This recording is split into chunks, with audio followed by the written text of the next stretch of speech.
നമസ്കാരം. ജന്മഭൂമിയിലേക്ക് സ്വാഗതം. മങ്കട സദാചാര കൊലക്കേസിൽ കുറ്റക്കാരെന്ന് കണ്ടെത്തിയ 5 പ്രതികളുടെ ശിക്ഷാവിധി ഇന്ന്. മഞ്ചേരി 1-ാം ക്ലാസ് അഡീഷണൽ സെഷൻസ് കോടതിയാണ് ശിക്ഷ വിധിക്കുന്നത്. 1-ാം പ്രതി ഷറഫുദ്ദീൻ, 2-ാം പ്രതി അബ്ദുൾ ഗഫൂർ, 3-ാം പ്രതി അബ്ദുൽ നാസർ, 4-ാം പ്രതി മുഹമ്മദ് സുഹൈൽ എന്നിവർ കുറ്റക്കാരാണെന്ന് കോടതി കഴിഞ്ഞ ദിവസം കണ്ടെത്തിയിരുന്നു. 2016 ജൂൺ 28-നാണ് കൂട്ടിൽ കുന്നശ്ശേരി നസീർ ഹുസൈനെ പ്രതികൾ മർദ്ദിച്ചു കൊന്നത്. മങ്കട കൂട്ടിലെ ഒരു വീട്ടിലെത്തിയ നസീറിനെ പരിസരവാസികളായ ലീഗുകാർ സംഘം ചേർന്ന് മർദ്ദിച്ച് കൊലപ്പെടുത്തുകയായിരുന്നു. രാഷ്ട്രീയ വിരോധത്തിന്റെ പേരിലായിരുന്നു ആക്രമണം. അനാശാസ്യത്തിന് പോയി എന്നാരോപിച്ച് സംഘം ചേർന്ന് മർദ്ദിച്ച് കൊലപ്പെടുത്തിയെന്നാണ് പ്രോസിക്യൂഷൻ കേസ്. മർദ്ദന ദൃശ്യം 1-ാം പ്രതിയുടെ ഫോണിൽ പകർത്തിയിരുന്നു. ഡിലീറ്റ് ചെയ്ത ദൃശ്യങ്ങൾ ഫോറൻസിക് പരിശോധനയിൽ വീണ്ടെടുത്തത് കേസിൽ നിർണായകമായി. 6 മുതൽ 8 വരെയുള്ള പ്രതികളായ ചെന്നൈക്കുന്നൻ ഷഫീഖ്, മുക്കിൽ പീടിക പറമ്പാട്ട് മൻസൂർ, അമ്പലപ്പള്ളി അബ്ദുൾ നാസർ എന്നിവരെ കോടതി വെറുതെ വിട്ടിരുന്നു. രാജ്യത്തെ കുടവയറന്മാരിൽ കേരളത്തിന് 1-ാം സ്ഥാനം, അമിതവണ്ണത്തിൽ 2-ാമത്. ജനസംഖ്യ ആനുപാതികമായുള്ള കണക്ക് പ്രകാരമാണിത്. ഇന്ത്യൻ കൗൺസിൽ ഓഫ് മെഡിക്കൽ റിസർച്ചും ഇന്ത്യ ഡയബറ്റിസും ചേർന്ന് നടത്തിയ 12 വർഷം നീണ്ട പഠനത്തിലാണ് കണ്ടെത്തൽ. സർവേ പ്രകാരം കേരളത്തിൽ 58.2% പേർക്ക് കുടവയറുണ്ട്. പഞ്ചാബിൽ 57.2%, 2-ാം സ്ഥാനത്തും. ഹരിയാന 56.9%, 3-ാം സ്ഥാനത്തുമാണ്. അമിതവണ്ണത്തിൽ ജനസംഖ്യ ആനുപാതികമായി പുതുച്ചേരിയാണ് 1-ാമത്, 45.9%. കേരളം 43.6%, ഡൽഹി 41.8% എന്നിങ്ങനെയാണ്. 5 വർഷം മുമ്പ് ആലപ്പുഴ മെഡിക്കൽ കോളേജ് ആശുപത്രിയിൽ ശസ്ത്രക്രിയയ്ക്ക് വിധേയായ 59-കാരിയുടെ വയറ്റിൽ കത്രിക കുടുങ്ങിയതായി കണ്ടെത്തി. പുന്നപ്ര തെക്ക് പഞ്ചായത്ത് 5-ാം വാർഡ് 40-ൽ ചിറ ഉഷ ജോസഫിനാണ് ഈ ദുര്യോഗം. ഗർഭപാത്രത്തിലെ മുഴം നീക്കം ചെയ്യാൻ 2021 മെയ് 10-നാണ് ശസ്ത്രക്രിയയ്ക്ക് വിധേയയാക്കിയത്. വീട്ടിലെത്തിയ ശേഷം കടുത്ത വേദനയും തുടർച്ചയായ രക്തസ്രാവവും ഉണ്ടായി. പല ഡോക്ടർമാരും ചികിത്സിച്ചെങ്കിലും രോഗം ഭേദമായില്ല. വർഷങ്ങളോളം കുത്തിവയ്പ്പെടുത്തും മരുന്ന് കഴിച്ചും കഴിയുകയായിരുന്നു. കഴിഞ്ഞ ദിവസം ഒരു യൂറോളജി ഡോക്ടറെ സമീപിച്ചപ്പോൾ എക്സ്റേ ഉൾപ്പെടെയുള്ള പരിശോധനയ്ക്ക് കുറിച്ചു നൽകി. എക്സ്റേ പരിശോധനയിലാണ് വയറ്റിനുള്ളിൽ കത്രിക കുടുങ്ങിയത് ശ്രദ്ധയിൽപ്പെട്ടത്. ആലപ്പുഴ മെഡിക്കൽ കോളേജ് ആശുപത്രിയിൽ ചികിത്സ തേടാൻ നിർദ്ദേശിച്ചു. ശസ്ത്രക്രിയയിലൂടെ കത്രിക നീക്കം ചെയ്യാമെന്ന് ഡോക്ടർമാർ പറഞ്ഞതായി ഉഷ പറഞ്ഞു. ഉഷ ജോസഫിനെ ഇപ്പോൾ ചികിത്സയ്ക്കായി കൊച്ചി അമൃത ആശുപത്രിയിലേക്ക് മാറ്റി. കോട്ടയത്ത് ഓട്ടോ ഡ്രൈവർമാരുടെ നിരീക്ഷണ പാടവം മൂലം പിടിയിലായത് പിടികിട്ടാപ്പുള്ളിയായ വനിതാ മോഷ്ടാവ് തിരുനെൽവേലി സ്വദേശിനി ജ്യോതിയെ. ഇവർ ജില്ലയിലെ 10 പോലീസ് സ്റ്റേഷനുകളിൽ മോഷണക്കേസിൽ പ്രതിയാണ്. കഞ്ഞിക്കുഴി സ്വദേശിയായ വീട്ടമ്മ രമണിയുടെ 10,000 രൂപ അടങ്ങിയ പേഴ്സ് മോഷ്ടിച്ച് കടന്നു കളയുമ്പോഴായിരുന്നു ഇവർ കുടുങ്ങിയത്.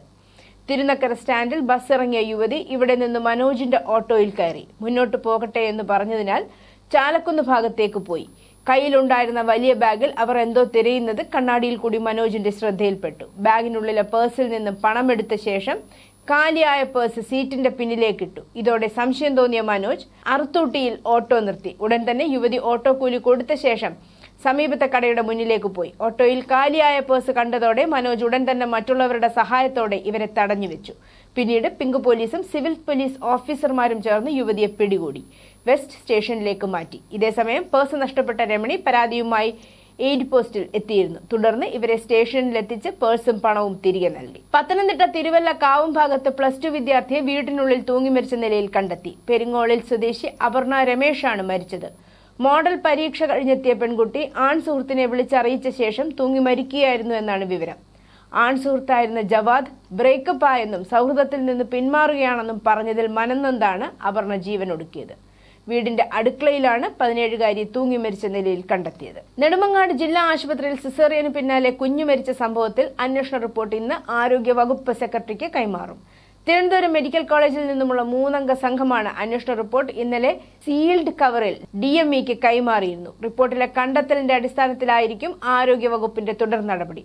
ആരോപണ വിധേയായ ഡോക്ടർ ബിന്ദു സുന്ദറിന്റെ സസ്പെൻഷൻ പിൻവലിക്കണമെന്നാണ് ഡോക്ടർമാരുടെ സംഘടനയായ KGMOAയുടെ ആവശ്യം.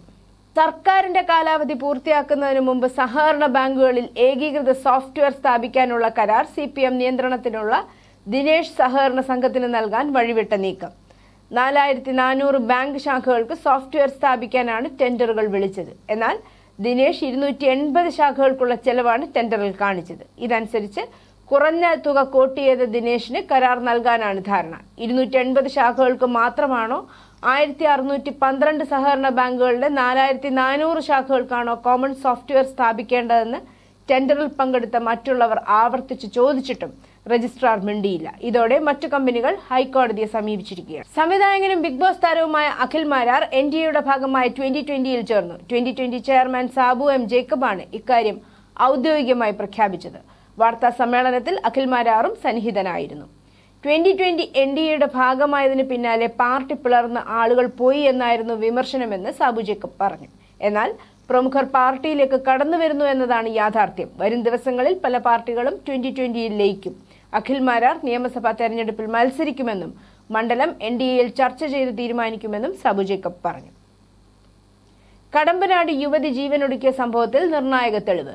യൂത്ത് കോൺഗ്രസ് നേതാവ് മാനസികമായും ശാരീരികമായും ഉപദ്രവിച്ചിരുന്നതായി യുവതിയുടെ ആത്മഹത്യാക്കുറിപ്പിൽ പറയുന്നു. കേസിൽ കൊല്ലം പോരുവഴി സിനിമാപ്പറമ്പ് സ്വദേശി സുഹൈൽ അൻസാരി റിമാൻഡിലാണ്. സുഹൈലും യുവതിയും ഒരേ സ്ഥാപനത്തിലാണ് ജോലി ചെയ്തിരുന്നത്.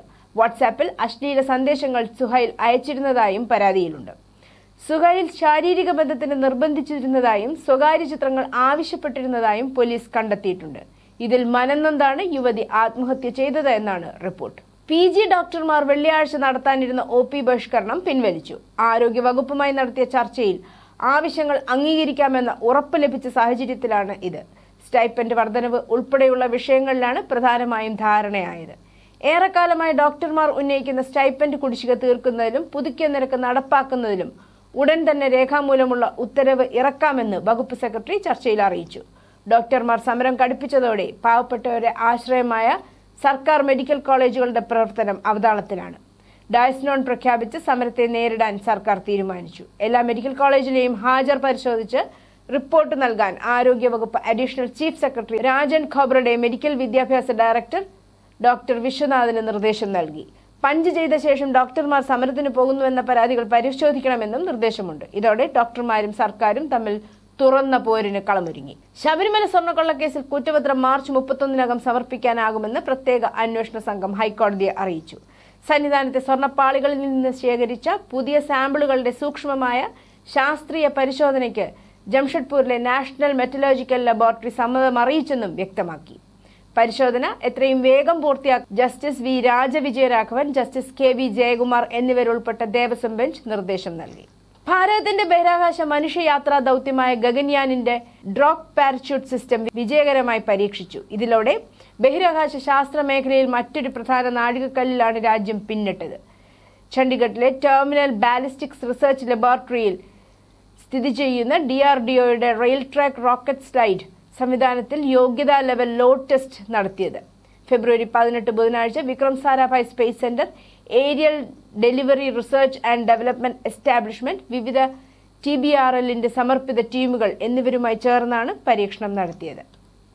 മുൻ കരസേനാ മേധാവി മനോജ് മുകുന്ദ് നരവാനെ തന്റെ പ്രസിദ്ധീകരിക്കാത്ത ഓർമ്മക്കുറിപ്പായ 4 സ്റ്റാർസ് ഓഫ് ഡെസ്റ്റിനിയെക്കുറിച്ചുള്ള വിവാദത്തിൽ മൗനം വെടിഞ്ഞു. ഒരു ചാനലിനോട് സംസാരിച്ച ജനറൽ നരവാനെ ഗാൽവാനെ കുറിച്ചുള്ള രാഹുൽ ഗാന്ധിയുടെയും കോൺഗ്രസ് പാർട്ടിയുടെയും സിദ്ധാന്തങ്ങളെ ശക്തമായി എതിർത്തു. ഇന്ത്യയുടെ 1 ഇഞ്ച് ഭൂമി പോലും ചൈന പിടിച്ചെടുത്തിട്ടില്ലെന്ന് തന്റെ മുൻ പ്രസ്താവനയെക്കുറിച്ചിട്ടുള്ള ചോദ്യങ്ങൾക്ക് മറുപടിയായി ജനറൽ നരവാനെ ഉറച്ചുനിന്നു. ബംഗ്ലാദേശിൽ താരിഖ് റഹ്മാന്റെ നേതൃത്വത്തിലുള്ള സർക്കാർ അധികാരത്തിൽ വരുന്നതിന് ദിവസങ്ങൾക്ക് ശേഷം ബംഗ്ലാദേശിലെ എല്ലാ വിസാ സേവനങ്ങളും പുനരാരംഭിക്കാൻ ഇന്ത്യ തയ്യാറെടുക്കുകയാണെന്ന് ഒരു മുതിർന്ന കോൺസുലർ ഉദ്യോഗസ്ഥൻ വ്യാഴാഴ്ച പറഞ്ഞു. എല്ലാ വിസാ സേവനങ്ങളും പൂർണ്ണമായും പുനഃസ്ഥാപിക്കുന്നതിനുള്ള ശ്രമങ്ങൾ നടന്നു വരികയാണെന്ന് സിൽഹൈറ്റിലെ ഇന്ത്യയുടെ മുതിർന്ന കോൺസുലർ ഉദ്യോഗസ്ഥൻ അനിരുദ്ധ ദാസ് പറഞ്ഞതായാണ് റിപ്പോർട്ട്. ഈ വാരാന്ത്യത്തിൽ തന്നെ US സൈന്യം ഇറാനിൽ ആക്രമണം നടത്തിയേക്കുമെന്ന റിപ്പോർട്ടുകളെ തുടർന്ന് സംഘർഷം രൂക്ഷമാകുന്നതിനിടെ ഇസ്രായേൽ പ്രധാനമന്ത്രി ബെഞ്ചമിൻ നെതന്യാഹു വ്യാഴാഴ്ച ഇറാനെതിരെ പുതിയ ഭീഷണി മുഴക്കി. ഇറാനിലെ തീവ്രവാദ ഘടകങ്ങൾ ഉപേക്ഷിക്കാൻ വിസമ്മതിക്കുന്നുണ്ടെന്നും അതിനാൽ ഇസ്രായേൽ സഖ്യകക്ഷിയായ അമേരിക്കയ്ക്കൊപ്പം സ്വയം പ്രതിരോധിക്കാൻ തയ്യാറാണെന്നും നെതന്യാഹു പറഞ്ഞു. ഇറാനെതിരായ ആക്രമണങ്ങൾക്ക് ബ്രിട്ടീഷ് വ്യോമത്താവളങ്ങൾ ഉപയോഗിക്കണമെന്ന അമേരിക്കയുടെ അഭ്യർത്ഥന അംഗീകരിക്കാൻ UK സർക്കാർ വിസമ്മതിച്ചു. ചാഗോസ് ദ്വീപുകൾ മൗറീഷ്യസിലേക്ക് മാറ്റുന്നതിനെ ചൊല്ലിയുള്ള പിരിമുറുക്കം വർദ്ധിപ്പിക്കാൻ ഈ തീരുമാനം കാരണമാകും. ഇറാനെതിരായ മുൻകൂർ ആക്രമണങ്ങളിൽ പങ്കെടുക്കുന്നതിന് അന്താരാഷ്ട്ര നിയമലംഘനമാകുമെന്ന് ചൂണ്ടിക്കാട്ടി സ്വിൻഡണിനടുത്തുള്ള RAF ഫെയർഫോർഡിൽ നിന്നുള്ള അമേരിക്കൻ ദീർഘദൂര ബോംബിംഗ് പ്രവർത്തനങ്ങൾക്ക് അംഗീകാരം നൽകാൻ കീർ സ്റ്റാമറുടെ സർക്കാർ വിസമ്മതിച്ചു. അന്യഗ്രഹ ജീവികളുടെ നിലനിൽപ്പിനെക്കുറിച്ചുള്ള രഹസ്യ വിവരങ്ങൾ വെളിപ്പെടുത്തി മുൻഗാമി ബാരക് ഒബാമ രംഗത്തെത്തിയതായി US പ്രസിഡന്റ് ഡൊണാൾഡ് ട്രംപ് ആരോപിച്ചു.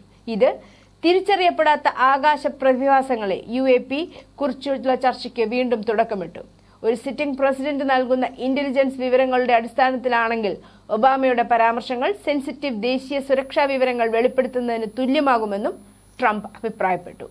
News desk Janmabhumi.